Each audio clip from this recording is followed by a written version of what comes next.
Right, hello everyone, welcome to Lucky Larsen 2024, the youth squad.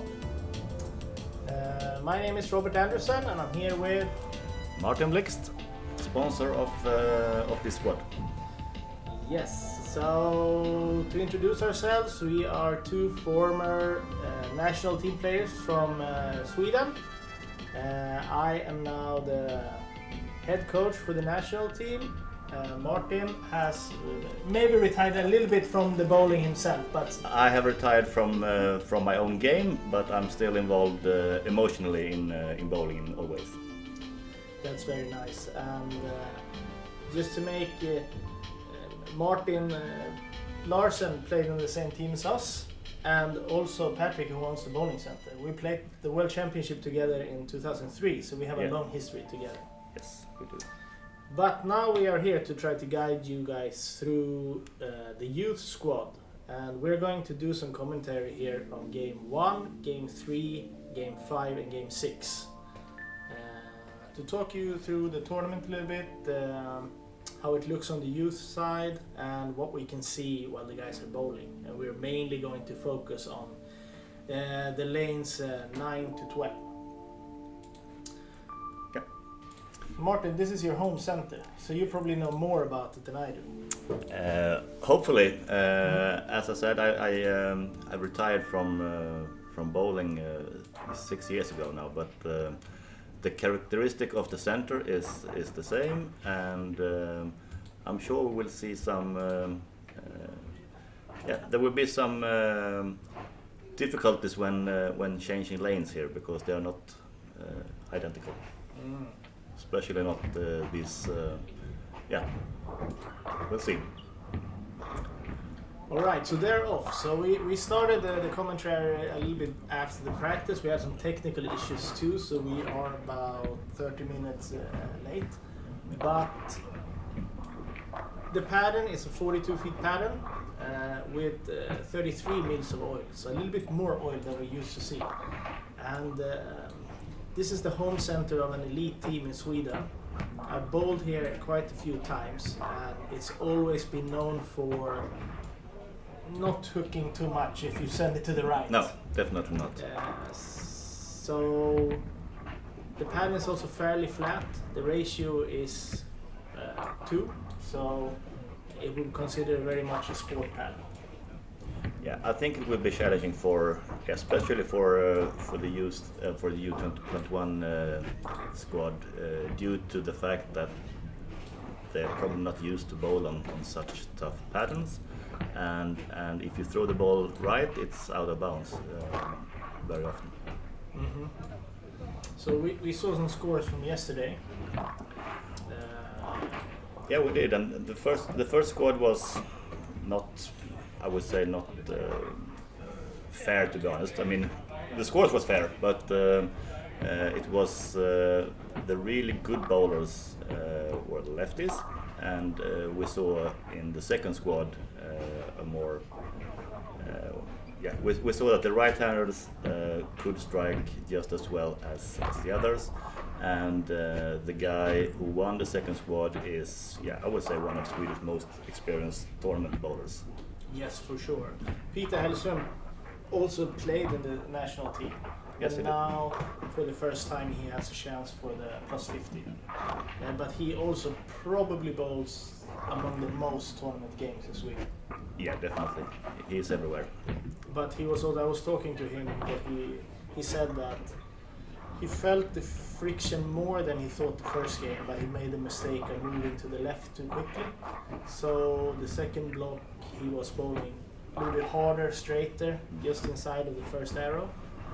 And he said if it hooks too much, maybe he will just not give it that much hand. And I felt like, this doesn't sound like a youth solution.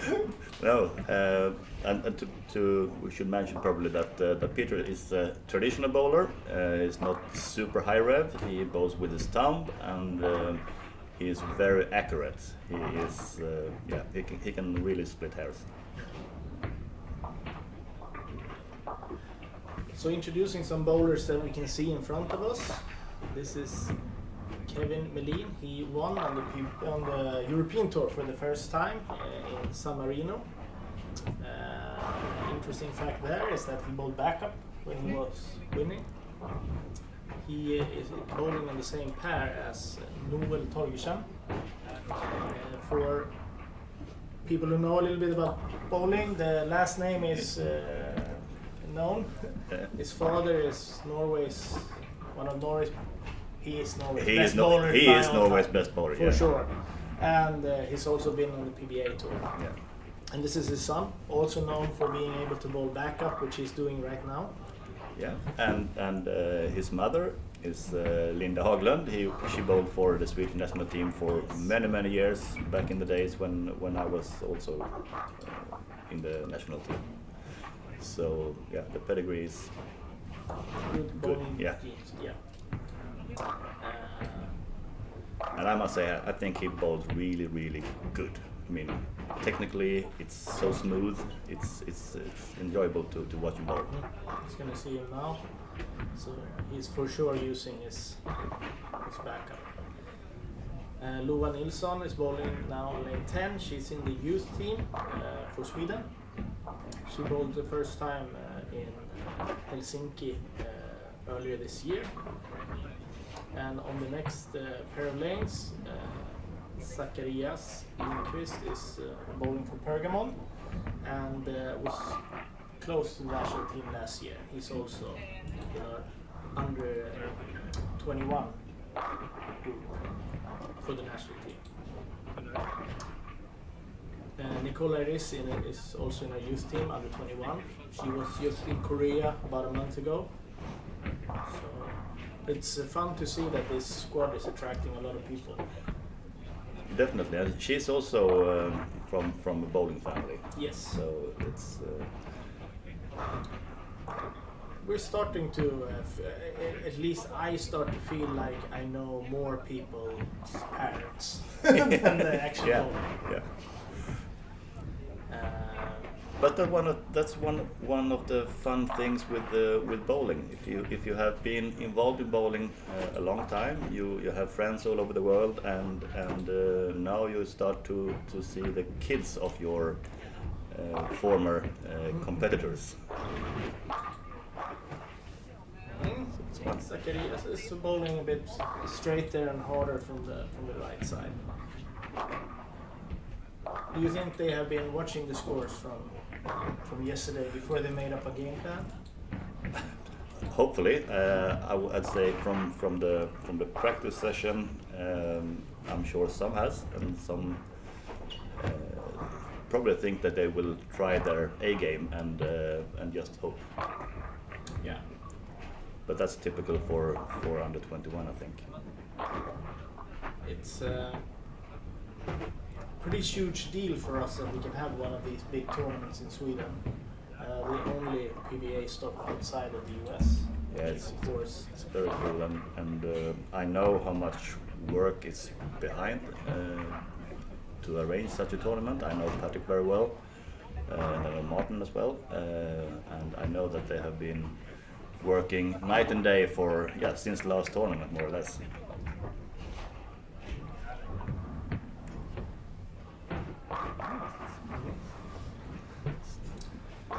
Starts to hook a little bit. Except for a lot of Swedish people here, we also have one Icelandic youth bowler and someone from the Czech Republic. We're also going to see some of the American youth players here, but right now they are in a town about an hour away from here playing on a youth tournament, which is the same time as this one. In Odense? No, this one is in Eslöv. Eslöv, okay, yeah, that one. Yes. So there's a few tournaments going around here, but so what's your prediction here? Where it's going to be a certain amount of people making the main finals, but we also have something called the early bird here. So 4 more spots for the first 4 bowlers who doesn't make the cut. And it's super hard to predict any scores this early on, of course. Last year, the cut to make the finals was 13-18 for 6. People were betting that it was going to be a lot higher this year, but I'm not too sure. I think the field is just as good as last year. I think it will be somewhere around the same cut as last year, maybe a little bit higher. But it also has to do with the weather. The forecast now is that it will be sunny and dry, which is good for scoring in this bowling center. So if the weather stays like it's predicted, I think the score will be higher. If it comes rain or it will be more, if it starts to rain or so, the humidity rises. It will definitely be lower scoring. Yeah, because when I was watching the first 2 squads, it's a little bit hard to see here on the screen than when you see it live. But everyone that had put a little bit more surface on the ball, I could see that the ball was picking up a little bit earlier than I was expecting it to do on that amount of oil. And what I think is going to happen is that if too many right-handers are moving in when they see that early friction, it's going to be hard to get 6 pair of lanes where it's okay. You're at least going to get one that's going to be difficult. Totally agree, and that's how this center plays as well. If the mid lane dries up, it's not going to be easy.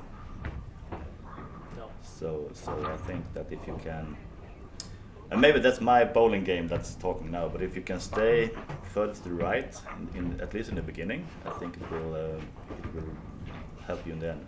Mm-hmm. And it will help everybody. If the squad, if the practice session starts, if everybody starts to the right, it will help the scoring. Yeah, and we talked about it before we started here today about. So this is a youth squad, so obviously it's a little bit less experience than maybe comparing them to Peter Hellström who bowled yesterday.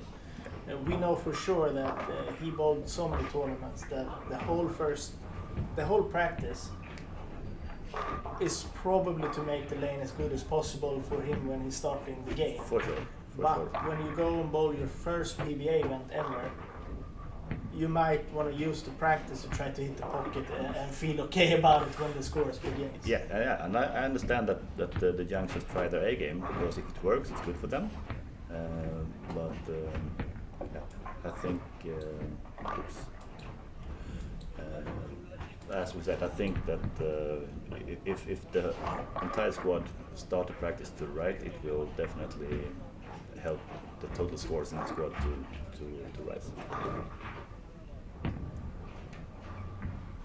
What do we have? So right now, Zacharias had a good start here, and I would say that he's probably also the one on the right side that's trying to stay furthest to the right. Yeah. I jinxed him. He has a lot of rev rate, so in order for him to do that, he will have to have a lot of speed, obviously. Otherwise, I would say it's a tough start. It's a tough start. It looks kind of messy. Maybe it's the urethane rule that talks here. This is also an important rule. The youth here are basically grown up bowling only urethane. Yeah. And maximum power urethane bowling balls yes. on more or less any lane condition. And obviously they have probably prepared a little bit to come to this tournament, and they know that they can't use all of their equipment or like their equipment.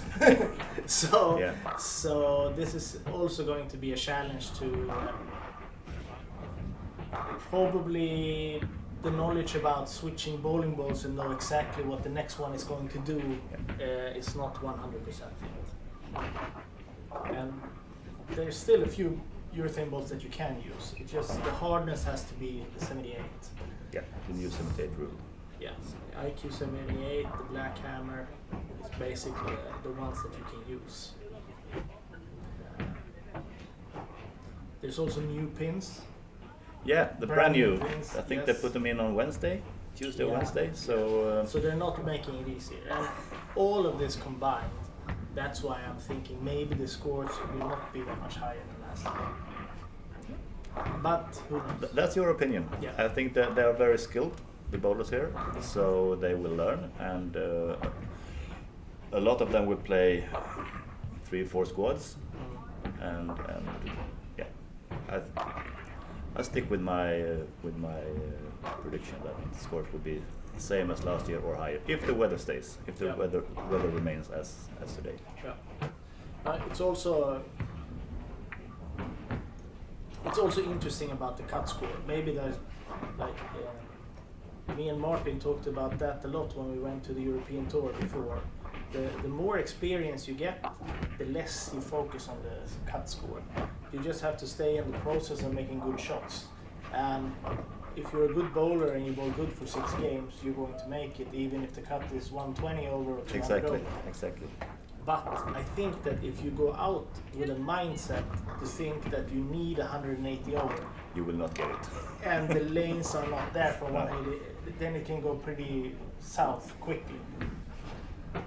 So I don't know if maybe some of these guys, because it's still the youth squad,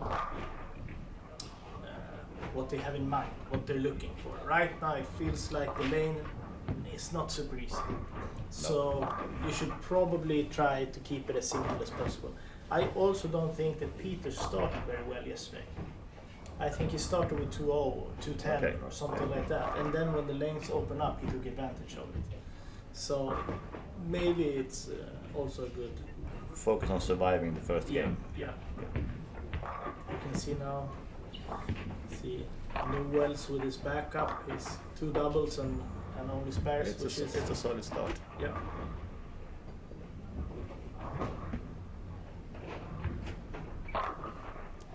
It's also, I think it's, nice.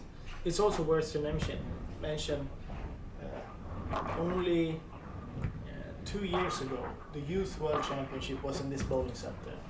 And one of our Swedish youth bowlers, Carl Eklund, who is third in the tournament right now, he won the World Championship bowling backup. It was unheard of then. It was unheard of. 1 month ago, we went to Korea to bowl the next Youth World Championship, and I counted 8 backup players. 3 out of those took medals. Yeah. On top of that, Noel is doing really well, very often bowling backup. Kevin won on the tour backup, and we also saw it on the tour trials this week. So, is it here to stay? Backup? I'm sure it is. That's evolution of the game. We see it in many other sports. We see it in snooker with Ronnie Sullivan, who's been playing both right hand and left hand for many years, and he is definitely the best in the world. So this is development, and unless someone decides to create a rule against it, it will definitely be there, and you need to be able to bowl on both sides to be the best. Yeah, and there's probably a lot of reasons for it. I think for sure the past 5 or 6 years, when urethane started to be more dominant, then obviously the urethane is better on fresh. So the less traffic it is, the better it is. So if you can switch over to go to the other side, it's favorable. So we only have the last frame left here now. Noel had a chance to get to 230, but that didn't really work out. And we have Kevin a chance to get to 230 also, bowling well.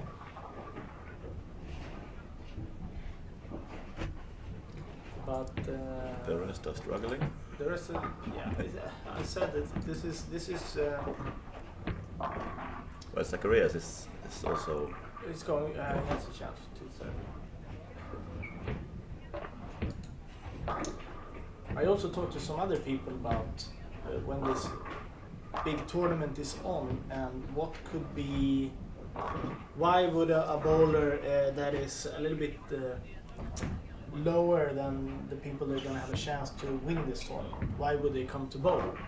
I got that question, and I said that this is probably the best chance you get to go out, try some lanes, experience all the type of problems you're going to have on the lanes, Yep. and then you could stay around for the rest of the week and see how the pros would deal with it. Exactly. So you could get very good answers on it.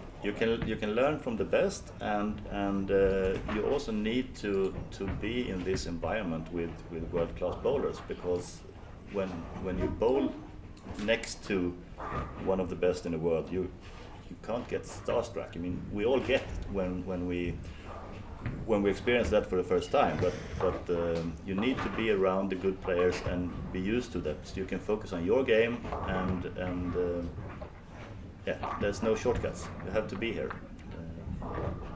Yeah, and many of the younger bowlers in Sweden, they have the PBA as a dream. So obviously, having this chance to bowl with some of them, maybe talk to some of them, the first time you go over to the States, it's not going to be completely unfamiliar No. for them. So this is a good start. All right, so 220 on Kevin. I don't know how it's holding up. We can see the scores only from this pair now when we're sitting and commentating. So could be that every other pair is averaging 240, but I have a feeling maybe not. No, I don't think so.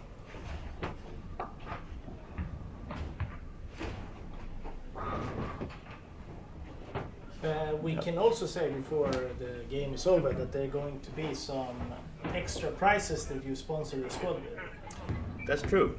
I am sponsoring this under 21 squad with 10,000 Swedish kronor, and yeah, the story behind it was that I accidentally won a big prize in a golf tournament, and it was a fancy dartboard with internet connection and cameras and everything, and on the prize ceremony I said that I will sell this and give the money to Martin Larsen's tournament, so yeah, to sponsor the youth squad.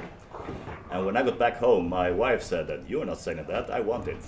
You can do whatever you want with your sponsorship, go ahead, I don't care, or I don't mind, I would say, I don't mind, but you're not selling the dartboard, so it turned out not winning anything in that golf tournament. yeah, I'm winning. Yeah. I'm winning the pleasure Yeah. of being here and support this wonderful tournament, Yes. and the sport that had given me so much back in my life. Yeah, that's it's very nice, and I'm sure it's very appreciated. And I also feel that it's a very nice initiative to make this youth squad, to make it a little bit more accessible for all the youth bowlers, and maybe also make it a little bit more comfortable environment, that they know that it's a lot of youth bowlers. It might be a bit scary to show up on Friday completely alone. Could be, but I think it's really important that we have good under 21 tournaments, because it's a big gap from being a junior under 18 and then suddenly become a senior and bowl against or compete for the national team with the best in the world, in our case in Sweden and some other places. For sure. So we have to make that gap as little as possible, or as the transition smooth as possible. Yeah. Yeah, exactly, and also right now, to become the best you can be, you probably need to have your eyes on the PBA. That's where the absolutely best bowlers are, where you can learn the most. Sure. So we always think that from the Swedish side, we want our bowlers to go to the PBA to learn, to be more complete bowlers, to be more versatile when it comes to national teams playing too. Yeah. So that was game 1. Thank you, Martin. Thank you. And see you guys in game 3.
All right, so we're back with Matt McNeil this time. Welcome to Sweden. Hey, thank you very much. It's a pleasure to be here. So, we're doing some commentary on the youth squad of the Lucky Larsen 2024.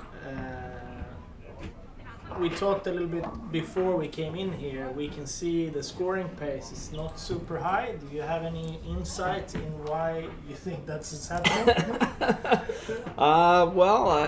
Definitely, probably some lane play factors there.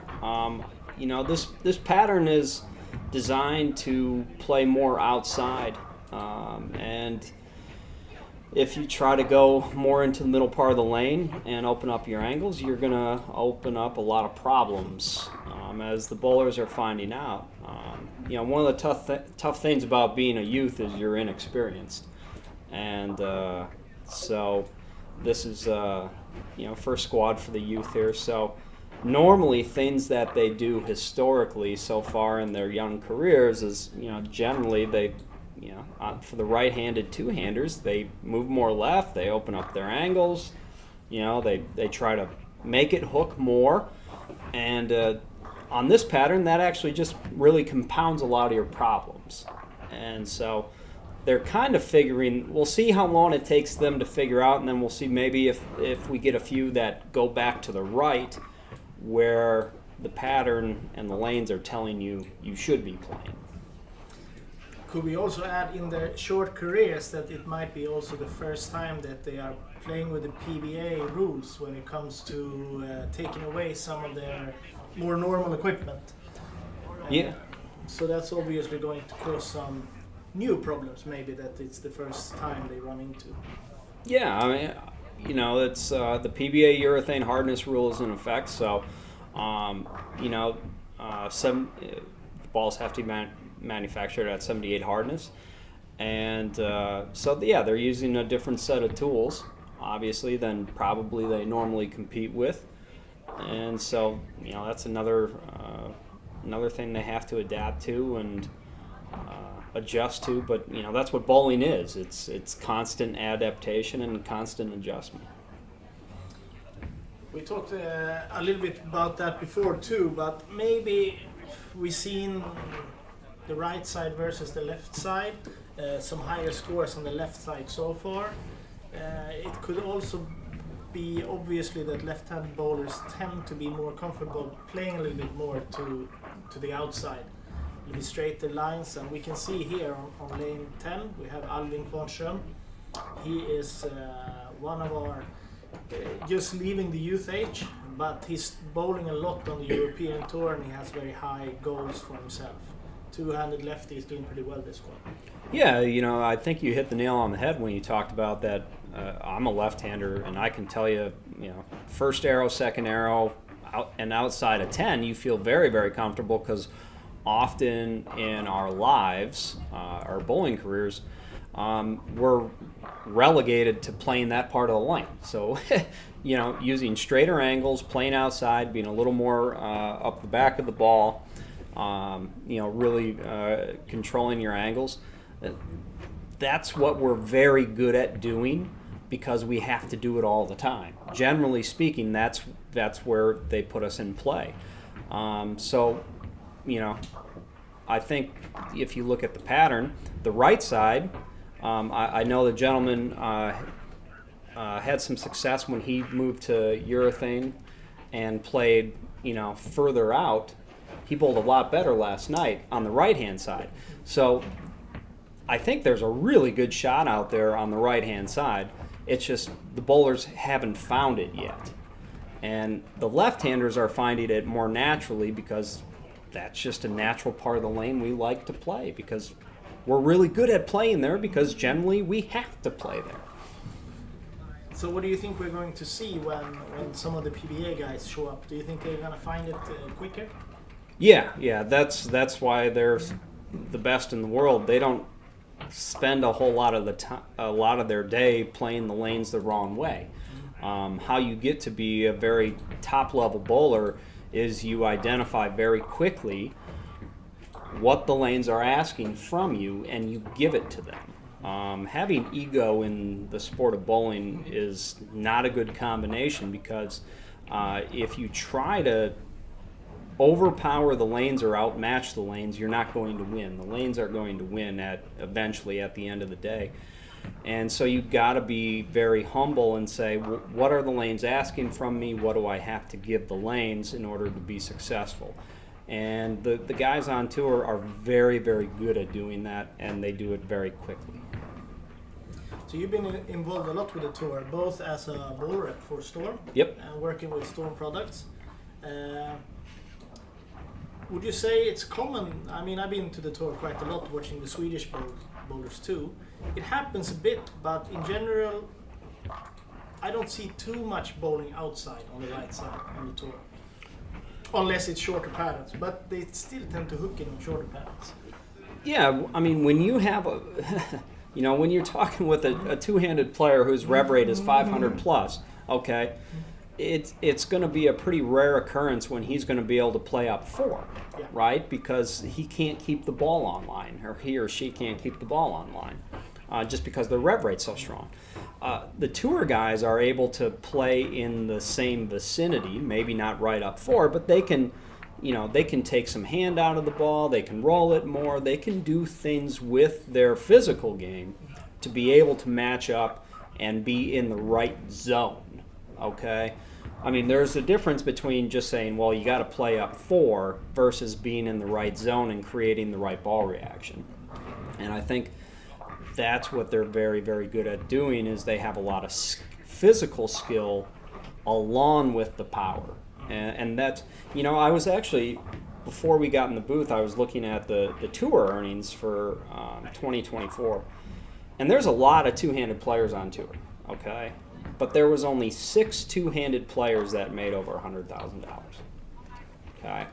So if you look at all the two-handed bowlers in the world, and you had 6 make over $100,000, which that's what I would constitute as a good year, because after you pay, you're going to pay 30-35% tax.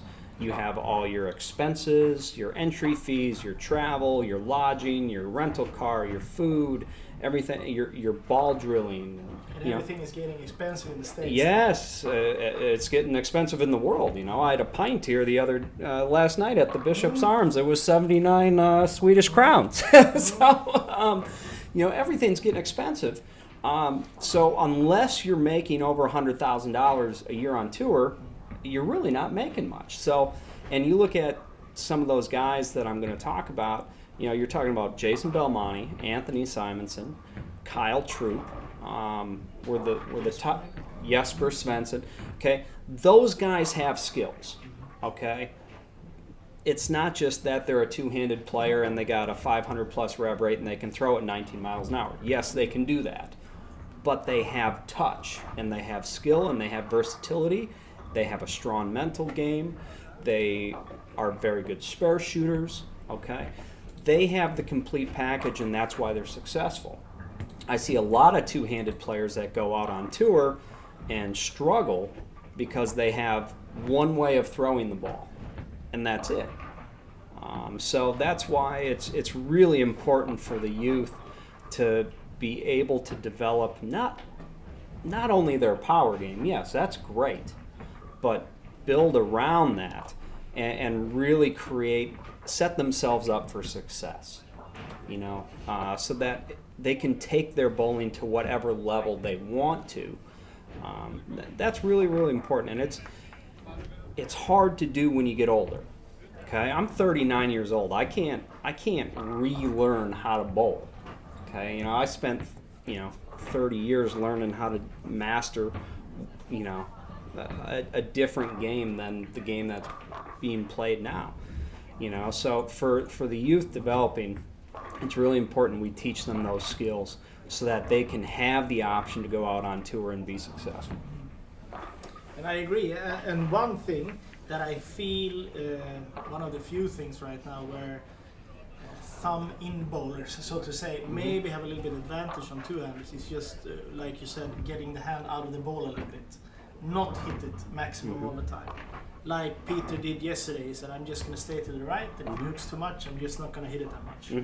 That's pretty difficult as a two-hander. We've been working a little bit on it, and some can do it a bit, but it's most of the time they tend to try to hit it quite a lot. Yeah, it's a tough skill to learn. It takes a lot of time and a lot of practice, and there's no shortcuts to greatness. I think going to two-handed style definitely puts you on the fast track to being able to compete at a high level in the sport today. 100%. Okay, it took me decades to be able to get good enough to compete on tour. Now you can take a good athletic person, teach them the two-handed game, and in 3 years you can probably physically get them good enough to bowl on tour. Okay, now mentally it's a different concept. Okay, but it's definitely, it'll put you on the fast track. But going back to the versatility part, that's where it takes time. It just, there's no shortcuts to success. It just takes time. Yeah, and I feel the difficult part for me as the head coach for the Swedish team is at some point the bowler, I can see it in other countries that you decide, you probably see it in the States too, you decide if you want to be a PBA bowler or a national team bowler. Some people want both, but some people are more drawn to one or the other side. And the skill set is quite different. If you go to the tour, you have to be very good on individual stuff, like taking accountability for all your own action, plan your stuff, book everything. You have to go to an environment where everybody is not going to wish that you're doing great, and they're not going to help you. And then the other part where you have to be in a team and you have to adjust to everything like that. So for us, I try to merge the two passes, where I know that, like you said, something is always changing in the environment, causing one thing to be really good, but then maybe 2, 3, 4, or 5 years later, something is happening to change everything. Like now we see, for example, the hardness rule. It's changing everything. If you get the bowlers to be so good that they are actually usable on tour, you know that they're going to be usable on anything that they're going to throw at you in the championships. Right now, the hardness rules are not in the championships, so it's still pretty dominated by urethane. But we want to make our bowlers as versatile as possible, so when it actually changes, we don't have to start from zero. Absolutely. That's the way to look at it. And I think the goal is to create versatility, to set your athletes up for success. I don't feel you're doing your athletes any justice by not setting them up for full potential and full growth. That just, to me, that doesn't make any sense. And that's putting winning first and athletes second. I've always believed that you got to put athletes first and winning second. You put athletes first and winning is going to come. There's just no reason why you shouldn't be exposing your athletes to all the beautiful parts of the game of bowling. I think that's a good way to look at it.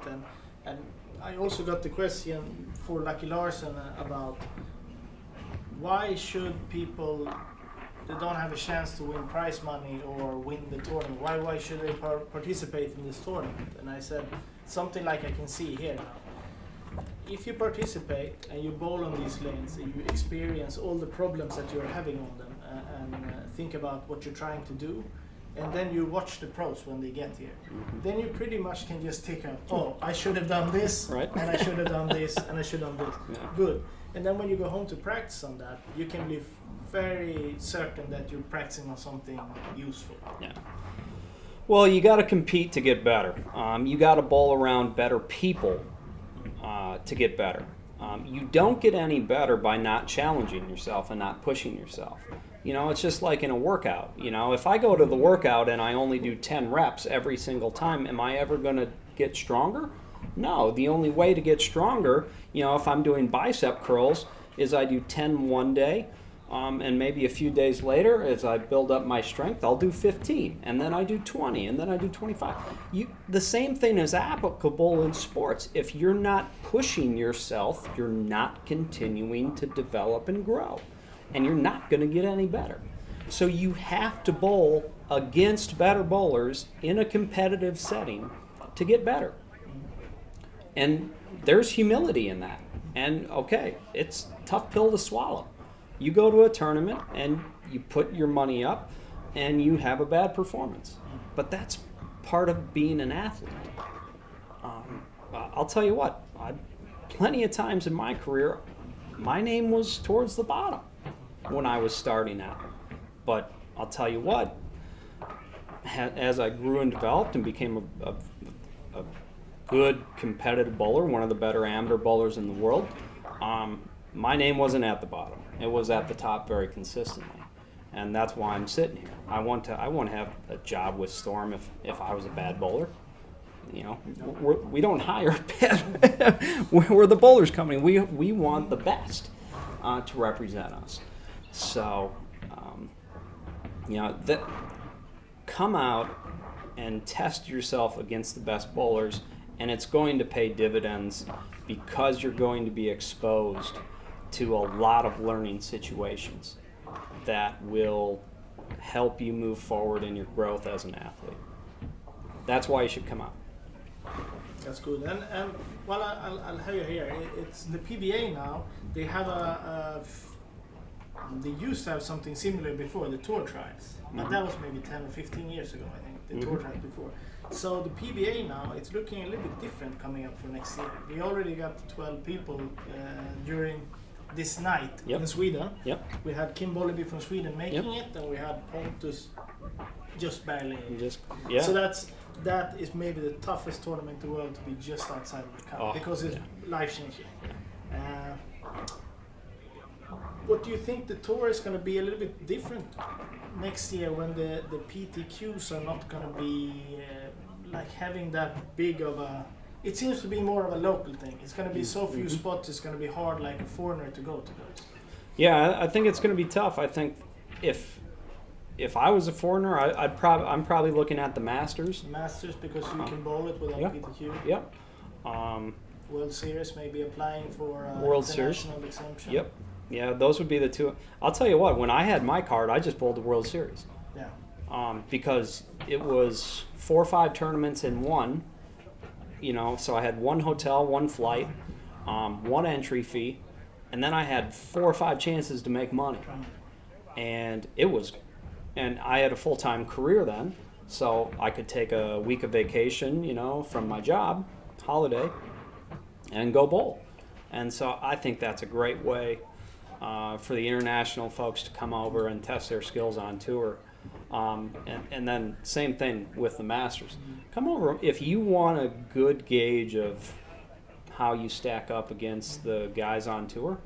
Come bowl the Masters. Is it fair to say that if you want to bowl the Masters in Sweden, you will have to wait up in the middle of the night when they open up the sign up? Yes. Because if you don't register within 30 seconds as it opens, it's not going to happen. Yeah, it fills up very fast. Yeah. It fills up very, very fast. But once again, it's one of those things that if you want to get better, you got to bowl against better bowlers. Yeah. And I 100% agree with you.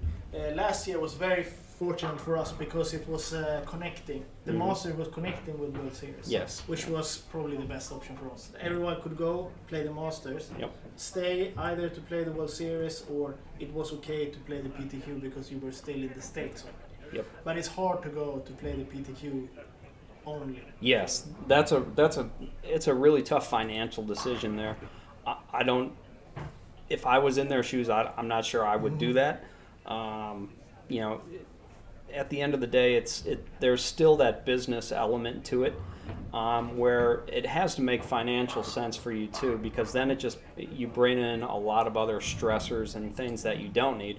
You know, the old saying in America is live to bowl, don't bowl to live. Okay, so don't get yourself in a situation where you're bowling to live. That's just gonna it's going to take the joy and the love for the sport or for the game quickly out of your purview, and you're going to be pretty miserable. I promise. So bowl, live to bowl. Okay, so it's got to make financial sense too. But I think that's the great part about Lucky Larsen. That's why I love that. I bowled this tournament when it was in Malmo, right? Yeah. I bowled it back-to-back years. It was great because, the entry fee is very reasonable.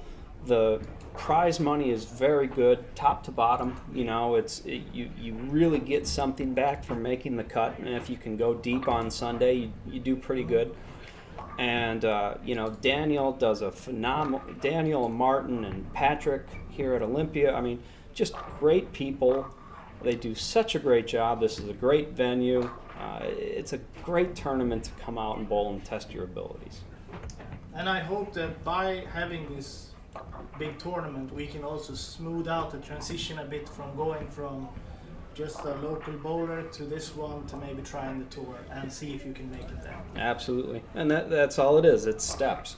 You got to take the steps, and there's no shortcut to success. It's not. And one thing I have to say too is that all you guys that you're gonna see when you go on tour, it's if you met everyone before, like here you said hello. At least you're gonna see some familiar faces when you go to the States. It can be quite scary to go there.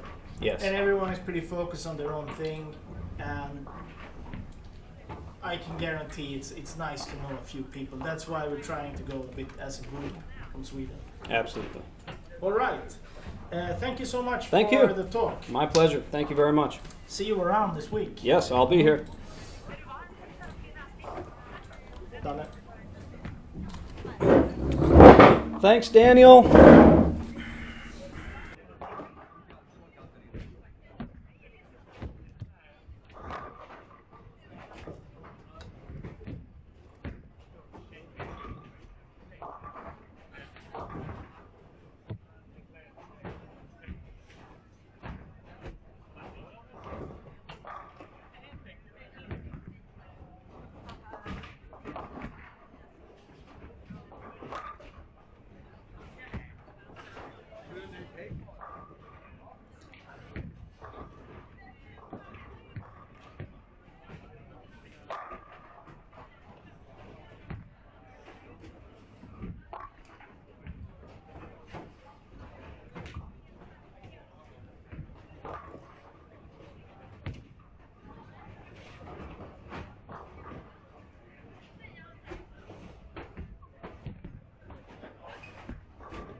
right, we are back with the man himself.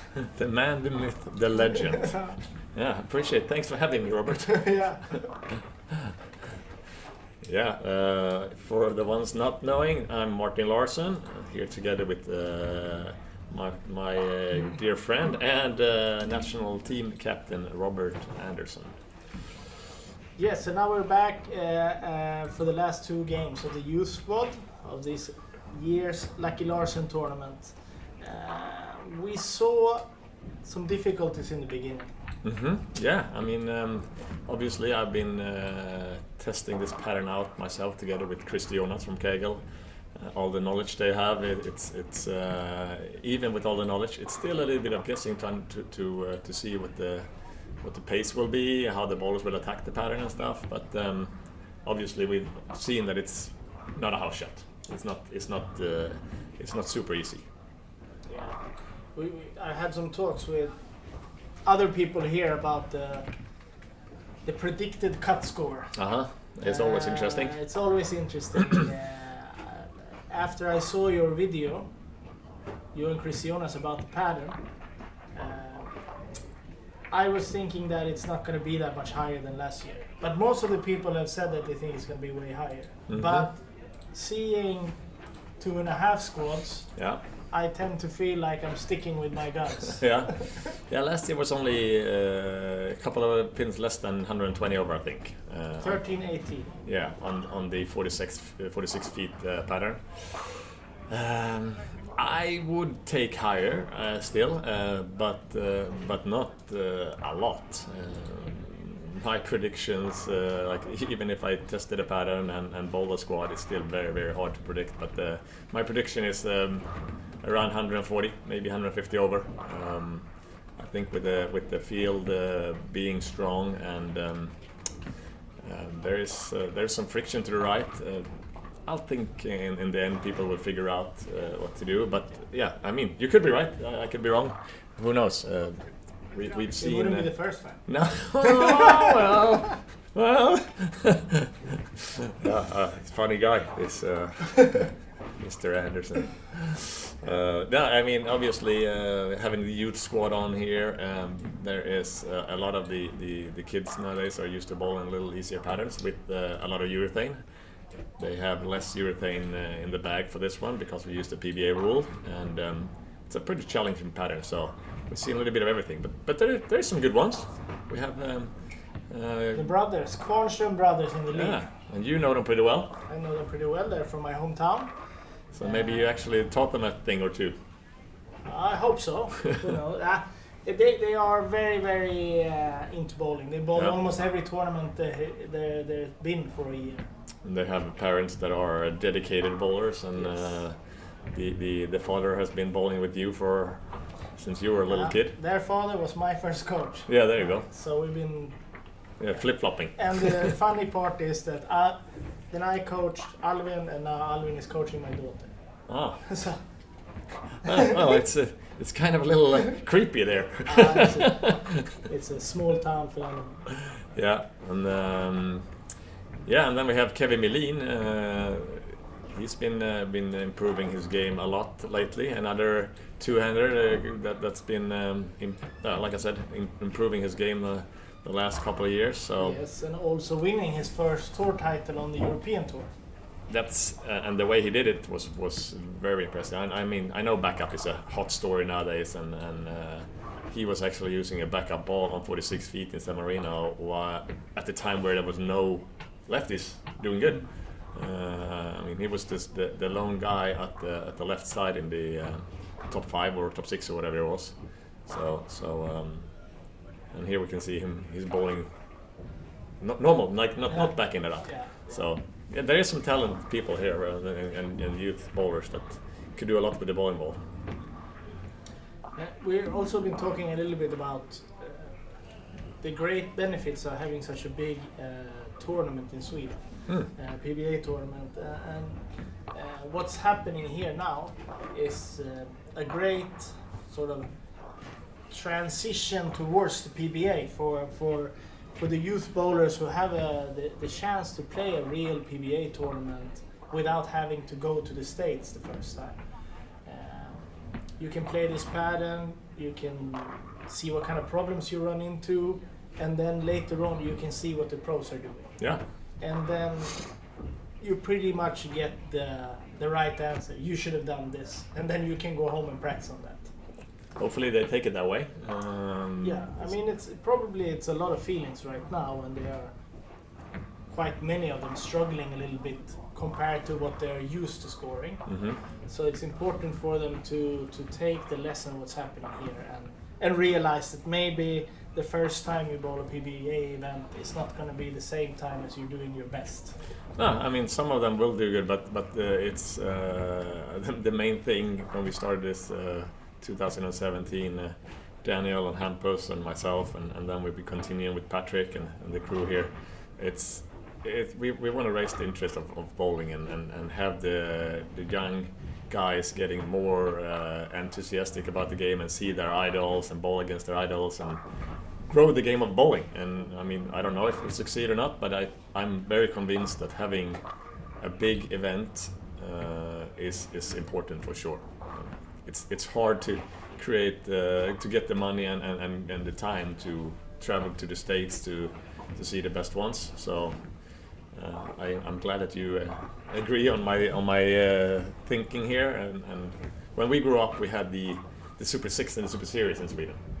They basically got maybe not all the pros, but the elite of the amateur bowlers at that time in Sweden. And we got to see Tim Mack and Bill Hoffman and those guys coming over, and we bowled them in the national team later. That's I think it's important. I mean, you can see everything on YouTube and stuff like that now, but to actually see them in real and get that feeling that they actually were looking at me, I'm bowling with them, and all those thoughts, it's hard to handle. It's for sure, and we have had two different experiences about doing almost the same stuff up until you decided that you want to go to the States, and I was never super interested in the PBA tour. Yeah. And I can only emphasize that it's a pretty hard environment there. Mm-hmm. It's not quite as it's more competitive than it's back home. Yeah. Nobody's gonna help you. Nobody's gonna go out of their way to make things easier for you. So getting to know a few people and some familiar faces when you go the first time to the States by seeing them here, maybe that could help you. I think so for sure. I mean, I remember one of the times with my idols, and I bowled first time with Pete Weber on my pair. Like I was more thinking about what Pete is thinking about my game than I was focusing on my game. I mean, nowadays I know he doesn't care whatever I did. Mm-hmm. Another thing we had was a good friend of me nowadays is Mika Koivuniemi, and I stayed at his place for a couple of weeks when we went over to bowl the first World Series. And we always laugh about this because he got over, I think it was in San Marino, I think you remember. It was one of the guys that asked Mika when they were bowling, do you think this lane is tighter? And Mika just go, read your own lane. So that's a little bit what it is on tour, like take care of yourself and you can gather information, but you're not going to get it asking the other guys. You're going to have to look and see what they're doing and translate it to your own game. Yeah. But thinking about that now, I just realized that you've adapted almost everything from the PBA tour, but we're not doing the double jump. No, well, I guess some guys are and some not, and we talked about it, but it's just, I think it would be too much information. For a lot of people to do that. I do have another thing. I don't know if you guys really talked about it, but last year I tried to do a little different thing when it comes to the skipping procedure and the lane movement. So we're actually using a system here now where you bowl the first game and the sixth game on the same pair.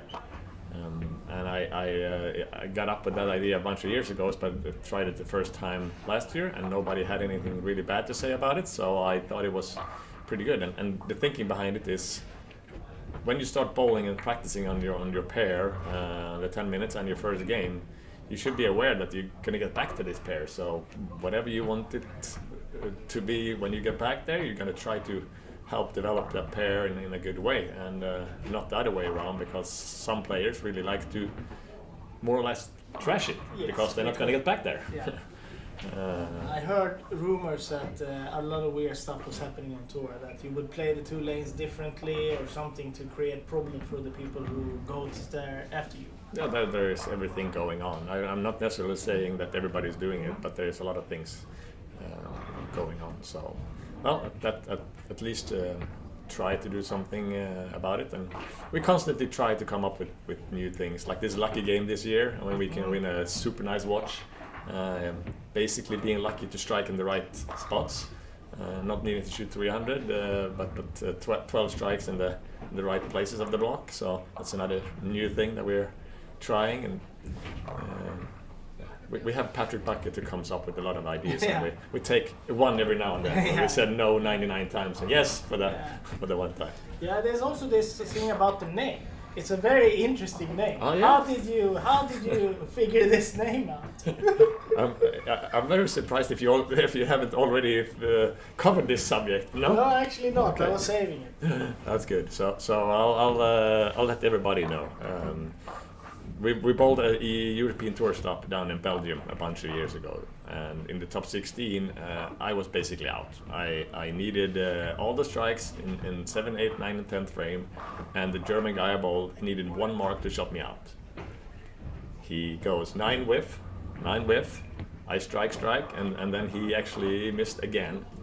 9 miss. So 3 times in a row, he go 9 miss, and I struck out to beat him. Later that day, I beat Osco in the semifinal and Belmo in the final. So instead of the 650 euro whatever, I got 13,000 euros and an EBT title. And my dear friend here, to the side of me, Robert, he was not very late on the comment that was the most lucky thing I've ever seen. So the Lucky Larsen started, and yeah, I don't know. You want any royalties or?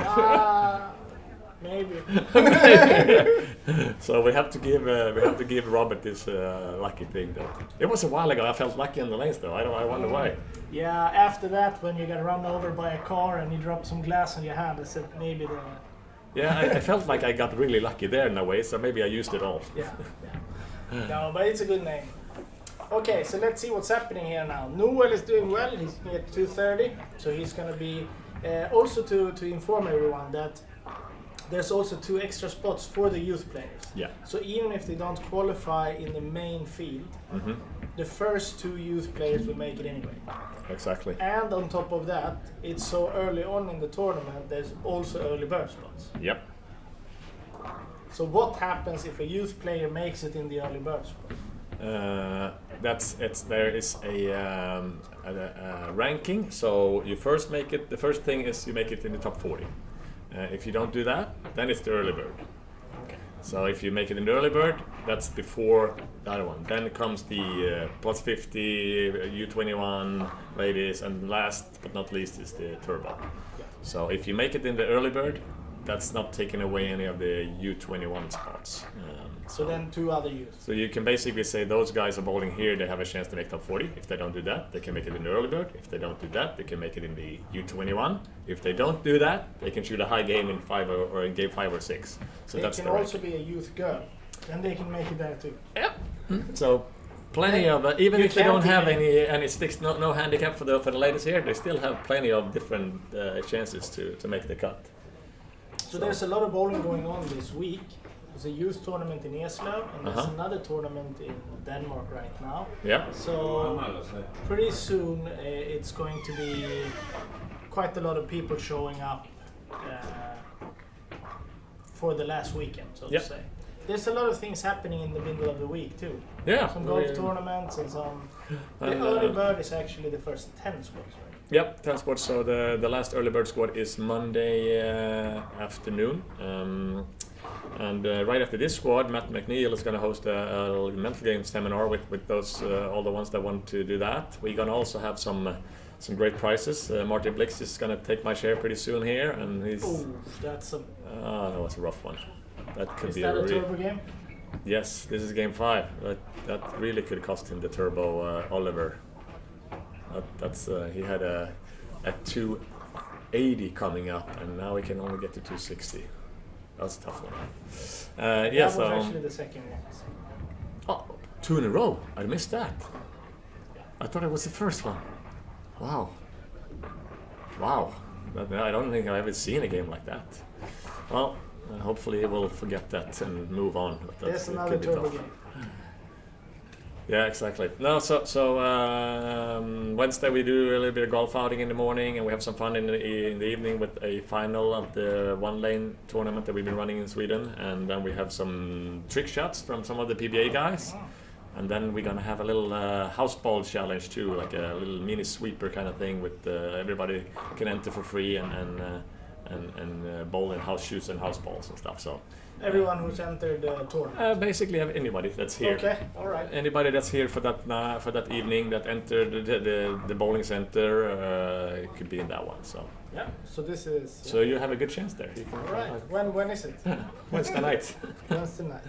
Yeah. So no, it's cool to see all the kids on the lanes. We had a terrible morning here with a little incident. One of the pairs had a cord that somehow broke over the night, but now the kids looks to be nice pair. This is to keep him in the game. Just to get Yeah, Kevin, for the ones not watching Kevin Melin had a rough game, but he spared the 210 in the 10th to still have a chance.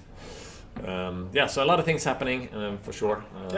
And after this squad, me and Martin gonna have some awards to hand out, some Lucky Larsen balls and some gift cards, both for lucky winners and for bowling good this squad. So I'll guess I'm going to prepare that one and see if I can find the squad sponsor to get here and help you out. We started the first game and we're gonna finish the last game. We're gonna have a little break to find out which pair we're going to focus on and trying to find maybe the leader of the block. Cool. Yeah. All right. Thank you so guys for much. watching.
We're back with Martin, Hello.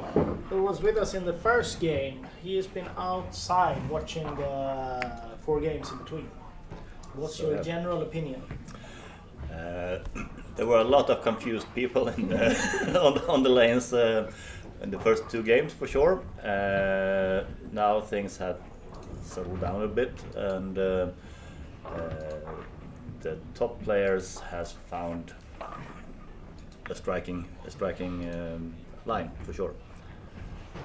And we are now looking at the squad leaders. 1 and 2 tied and they're brothers. Yeah, That's pretty cool. that's pretty cool. Yes.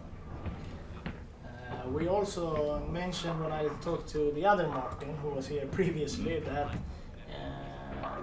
they have the main field to go for top 40, but they also have the early bird, and on top of that, a youth spots.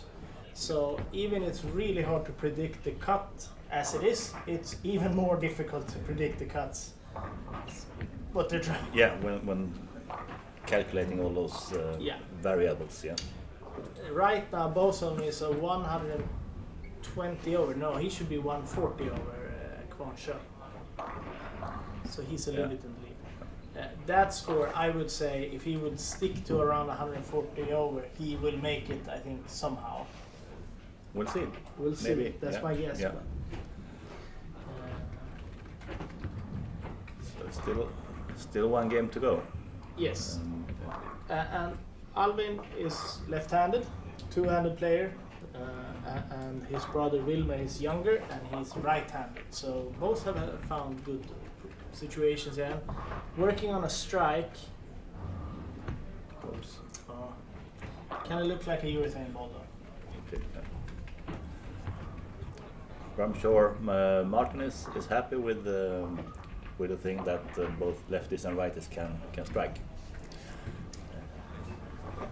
And now we got Victor Backe striking. Yeah, he's also He's pretty known to this bowling center. yeah, he should be. He's the son of the center owner, Patrick Backe. Yes. And yeah, Very interesting in bowling himself too. yes, and he has all. Yeah, he has all the possibilities he wants, or he can choose. I think he can be a good bowler, for sure. Was it 20 over? He Third. is plus 18 over, Yeah. which is a great score. Yeah. But it is very challenging, and we've been talking before about. I talked to Matthew McNeil about if you look at the pattern of what you're supposed to do, maybe some people, or maybe even the majority of the people in this block, did not do that. No. And I asked him if he thought that the pros maybe would figure it out faster. He thought so. Yeah, so do I. And for sure, when the pros get here, they will make the lanes easier, and they are better bowlers, so the scores will be high. Yes, and probably they will also direct people, so to say. If you before had some different options and you see what the pros are doing, you might just pick that one. Yeah, So, yeah, I would do that. But it will be interesting to see what kind of bowler will do very good at the end. I think we talked about it too. I think the left looks pretty good, but on the other hand, left-handed players are quite more used to playing a bit more to the outside They do. and maybe change their ball speed or the hand to try to play close to their favorite line. While right-handed bowlers maybe are more prone to just move away from somewhere where it doesn't. We saw that yesterday in the very first squad that people tried to move left very soon, and it didn't work out well at all. No. So people hopefully they learn from they're watching the streams and they learn from that. It will also be very interesting to listen to the seminarium after this squad, because I think there are many these guys need to discuss maybe lane choices and or But lines and so on. it's also without. I don't want to sound negative, but the previous 5 years, at least 3 years, it's been a little bit lost time when it comes to a lot of knowledge about bowling. Sure. It's been a lot about a certain bowling ball around 13 at the arrows, and you go from there.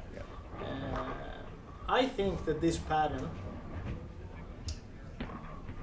I don't think the two-handers are going to be as dominated as they used to be, because I think it's pretty good to be able to reduce your rev rate and stay to the right, which is one of the things that is a bit difficult to do as a two-hander, to reduce their rev rate. Yeah. But we will see. It's still early in the tournament. Oh, Wilmer is doing really well. Yeah, the scoring was frustrating. But so a little bit more plus for Alvin, so he's close to 150 over, or he's actually at 150 over right now. His brother is 123, one open, so now it's gonna be pretty tight. And I'm sure they know it. fun story is that we're there, have the same home center as where I live. Okay, yeah. So we practice quite a lot together, and I sometimes stay in the bowling center, and one of the practices ends up with them bowling each other, and usually ends up with them leaving the bowling center in 2 different times, not talking to each other. So I'm sure they want to meet each other. Yeah. But it's fun. We also talked about, I mean, when we were younger, we played first something called the Junior Masters, or I did. Yeah, you did. Then we moved on to fairly big Swedish tournaments. Then it became the Super 6, the Super Series. We had a European tour with maybe 20 stops when it was at the most. Yeah. And then you maybe moved on to the biggest tournaments, and then you went to the States. So the steps were it was easy to find something in your own category. Now it's a little bit tricky. Now it's like small handicap tournaments, Bowl Master, Lucky Larsen. There's a few more, but it goes pretty quickly up in difficulty level. Yeah, that's challenging for the sport here in Europe, I would say, that there's no tournaments, or very few. Yeah. So obviously it's going to be tricky for some people to go to a tournament where you're not quite there yet, but the experience you can get from this will for sure fast forward your learning maybe in all the other tournaments you're going to bowl. Definitely, and it's a good opportunity, or it's a great opportunity to come and bowl Lucky Larsen. Yes. And we also talked about one thing that I can see watching a lot of bowling. Almost every tournament there is, I'm watching it. And one thing that really divides really good bowlers, that's how they evaluate their squad. It's easy to play here and then say, I did horrible, and then you go home. But if you really saw what happened here, did the ball hook too early? Was it my swing? Did I grab the ball? When you start to think about what's actually happened, and then you can compare what the pros are doing. I think that the kids that can do that, they are the ones that are going to benefit mostly from this. Sure. We said when we watched from behind that this is probably the most difficult squad to score high in, because of the variation of bowlers, or bowling styles. Yeah. So those who shoot 150 over maybe in this squad, they have bowled really good. Yeah. All right, so 2 more frames. Wilmer on lane 1. Starting to read a little bit early. Didn't get the chance, I think. No. We have some other bowlers Kevin Melin plus 73. Mhm. Anton Westin plus 45, and then Noel that we talked about the first game plus 31. Those are good scores, all of them, but they're gonna need a pretty high game. Yeah, but if they do the correct evaluation after this squad, they probably this is a foundation for a better squad next time. Yeah. There's also turbo now, so you can also qualify by having highest 5th game or 6th game of all the bowlers not making it. So even if all the bowlers who doesn't have a good score now, they could still go for that one. So there's quite a few ways to make the final here. There is. I thought I'm lacking some female bowlers in the start list here. When we look at how the lanes play, I mean, if I was a good female bowler, I would definitely try, because clearly you can bowl from outside. Especially a squad like this, when a lot of the guys move in too quickly, they're going to leave the outside pretty undisturbed for you. So I would also say that I know that 2 bowlers from the Swedish national team, Nora and Anna, who is bowling a lot of tournaments, they're in Odense right now. Okay. To play but they are also located here in Helsingborg, so they can bowl Monday and Tuesday here. So they decided to go and bowl the small European tour there. Yeah, they want to play as much as possible. Yeah. That's also why we don't see Carl Eklund in this one. Okay. He went here the day before to try to qualify Yeah, to be able to go he bowled 2 squad yesterday, I think. Yeah. and moved on to go to Denmark. Oof. All right, that was pretty unfortunate. If he would have struck there, he would be going for 1350, but he can still get to 1338. I would still think that's a good score. If I would have to bet on it, I think it's gonna make it in the top 40, but with all those bonus chances, Yeah, he will get one of them. she should get the one of them, yeah. And it's also quite difficult, this cut for early bird. With 10 squads, I think the score should be so compact that it's fairly similar. But if it's just a few ones, it could be that you can qualify with a pretty low score if you're lucky enough that everyone who beats you beats you makes with a the lot. cut. Yeah. So I remember being in that position where you go hoping somebody's going to do bad until you're really hoping he's going to do good.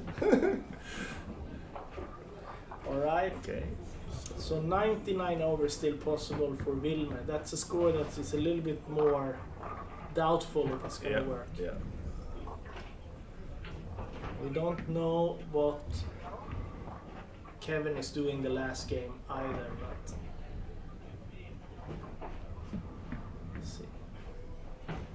Still, of course, if Wilmer gets to 99 over, he might be a little bit disappointed, but on the other hand, he should be pretty proud of bowling 100 over on these lane conditions. That's very definitely, it's really good.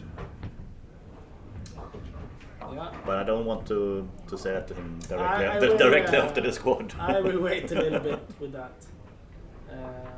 He's probably going to bowl again today.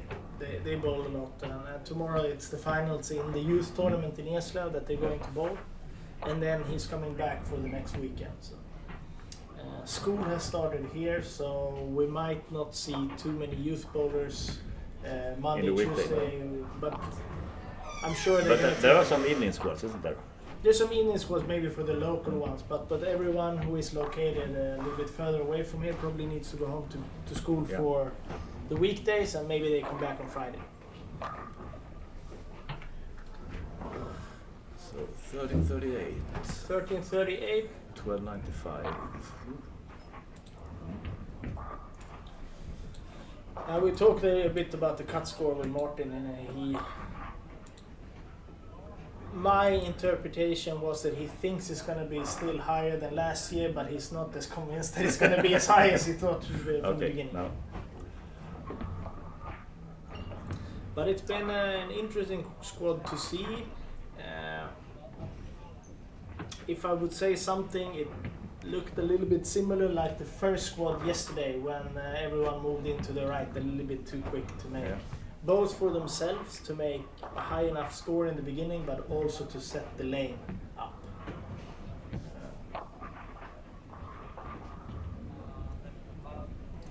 Felix Muller can get to 32 over here on lane 2, which is probably not going to make it, but it's still a good score.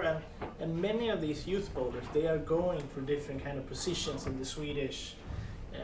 They try to make Team Sweden Youth Academy, or they're trying to make the youth national team, they're trying to make the junior national team. So even if they don't make the finals here, one, that they showed up to this tournament, you know that they are invested, and two, if they still make a fairly decent score, then you know that. So this tournament is the most important for them, or one of them, or for some, for sure. Yeah, I would say that we have also youth tournaments here. Like the one in Eslöv is a European youth tournament, and we have our own 4 youth tournament. Yeah. Those are important at one point, but when you start to maybe the junior team, it's under 18. If you're going for the youth team, you should show up here for sure to be able to. So it's a little bit different rules, but for sure for the. Every shot counts in the total. Every shot counts, and also I get the question sometimes from people like, is it important for the national team to play this in this tournament? And my answer is always that I can't say anything, because if 4 youth bowlers goes to that tournament and they do really well, I'm not gonna ignore it because I said it wasn't important. So it all depends what people are doing. Yeah. I would say Sweden is pretty strong right now when it comes to bowling, both result-wise the past 5 years, and also fairly good amount of people. Yeah, and the younger bowlers are really good. They're good at the moment. Yeah, they're very good at what they're good at. Yeah, yeah, but that's what they do. Yes, and there's always the saying about that you become a product of your own environment, and it's pretty clear what kind of environment we've had. Yeah, and sure. This is maybe stepping a little bit out of that.